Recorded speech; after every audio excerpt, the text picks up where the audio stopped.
Avant toute chose, je vais plaider coupable parce que, il faut l'avouer, la BD du jour n'est pas un chef-d'œuvre du genre. Il s'agit de Crâne, une BD en 10 tomes, écrite par Eric Erangel, et qui pour le coup n'a pas vraiment de prétention autre que ce que les couvertures nous en disent. On a un personnage bourrin, un personnage beauf, qui ne pense qu'à ses muscles, se battre, aller à la taverne et au sexe. Globalement, sa vie, elle est vraiment très simple. Lui est très archétypal. Son collègue et ami Cunu, dont j'adore le prénom, et lui, pour le coup, un peu comme dans Astérix, le petit vieux, chétif, pervers, qui aime beaucoup les femmes, mais qui est en même temps un peu frustré. Il n'y a pas vraiment de continuité. On a une forme assez épisodique. Il y a un enjeu en début d'histoire qu'ils vont essayer de résoudre.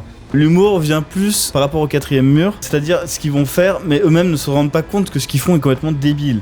C'est nous, pour le coup, qui allons voir ça forcément avec un second degré. En essayant de résoudre un problème, ils ne font qu'en créer encore plus. Je trouve que dans ce registre-là, ils sont bien meilleurs que Soleil et notamment Troll de Troie. On est beaucoup plus dans le défouloir, on se prend un petit peu moins au sérieux. On a quand même un univers qui a ses propres règles, on a des personnages récurrents, on a des loups-garous, on a la mort, on a de la magie, on a des divinités. Les codes de l'heroic fantasy sont quand même respectés. Il n'y a pas une volonté d'être épique et drôle, je trouve que c'est un mariage qui est toujours un peu forcé. Il y a des gags entre guillemets par la virilité et on contre cette image de la virilité.